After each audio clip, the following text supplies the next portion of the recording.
গতকালকে সারাদিন ঝিরিঝিরি বৃষ্টির কারণে আমরা রোদের কোনো দেখা পাইনি, ড্রোনটা উড়াইতে পারিনি। আজকের সকালটা মোটামুটি ভালো, বৃষ্টি নেই। আমরা আশা করতেছি রোদ ঝলমলের সুন্দর একটি দিন পাবো। এবং আমরা এখন আছি নীলাদ্রি লেকে। এই নীলাদ্রি লেকে আমরা সকালের নাস্তা সেরে আমরা চলে যাব শিমুল বাগান। শিমুল বাগান থেকে আমরা চলে যাব বারিককার টিলা। বারিককার টিলা থেকে আমরা চলে আসবো রাজা ঝর্ণায়। রাজা ঝর্ণা দেখার পর আমরা আবার চলে আসবো এই নীলাদ্রি লেকে। নীলাদ্রি লেক থেকে আমরা চলে যাব ওয়াচ টাওয়ারে। ওয়াচ টাওয়ারে কিছুক্ষণ সময় কাটানোর পর মূলত আমাদের হাওর ভ্রমণটা শেষ হবে।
আমরা নীলাদ্রি লেক থেকে আপ ডাউন 900 টাকার অটো ভাড়া করে চলে আসি শিমুল বাগান, এবং শিমুল বাগান থেকে আমরা চলে যাব বারিককার টিলা।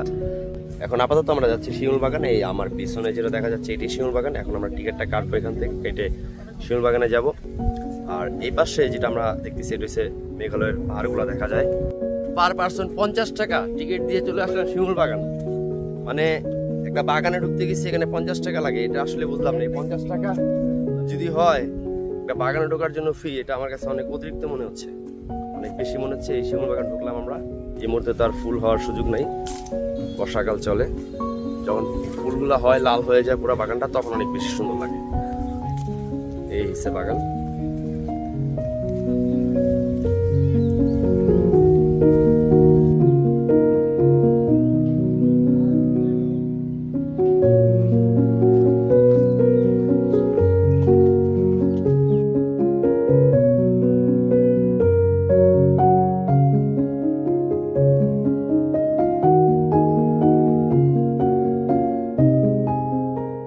শিমুল বাগানের পরে এখন আমরা আছি বারিককার টিলায়।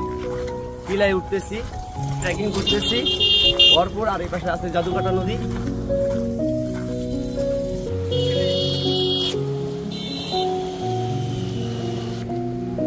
সামনেই মেঘালয়ের পাহাড়গুলো দেখা যাচ্ছে। আর এই যে নদীটা দেখা যায় এটা হচ্ছে জাদুকাটা নদী।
এখানে কি ভাসমান নৌকা দেখতে পাচ্ছি, তারা বেশে বেশে চা বিক্রি করে, বিস্কিট বিক্রি করে। এখন রং চা কত?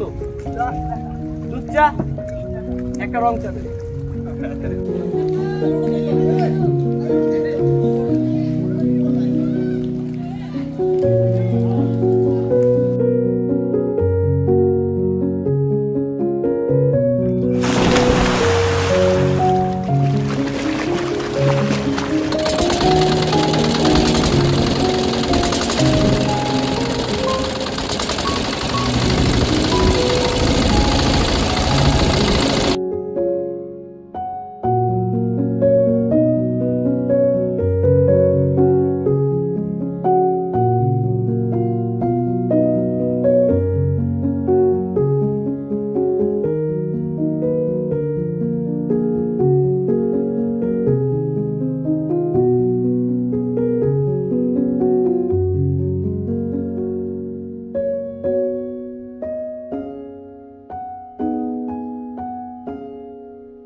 আমরা আবার সেই তাহিরপুর চলে আসলাম।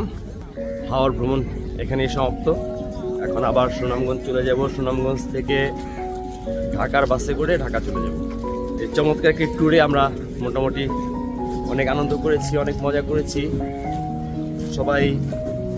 মানে শেষ মুহূর্তে আজকের দিনটা বেশি হ্যাপি, আমরা গোসল করতে পারছি যে ওয়াচ টাওয়ারে, সেই ওয়াচ টাওয়ারে আমরা একটু মজা পাইছি বেশি আর কি। যাই হোক, আমাদের ভ্রমণ এখানেই শেষ হতে যাচ্ছে। আমার মন ভোলা পাখি রে, আমার মন ভোলা পাখি,